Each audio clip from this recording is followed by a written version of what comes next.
Welcome to Tenor Tech, where I solve the problems you didn't even know you had. Open Settings and choose Personalization to reach Start options quickly. Select Start to view layout choices and visible items. Turn on Show recently added apps and Show most used apps for quick access. Toggle Show recently opened items in Start, Jump Lists, and File Explorer if you want continuity.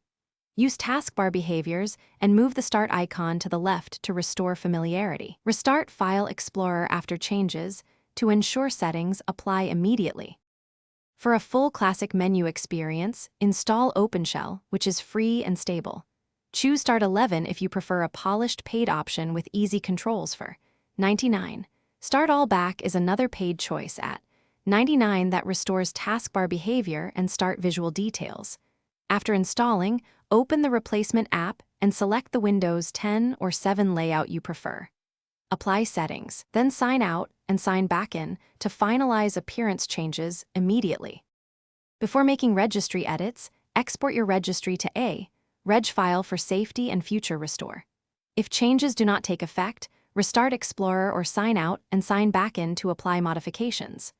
Run System File Checker with sfc/scano and dism restore health if you encounter corrupted components. Keep your system updated and check compatibility with Windows 11 updates before applying third-party tools. Revert by importing the reg backup or uninstalling the replacement app if. Thanks for watching. Subscribe to keep your life in tune.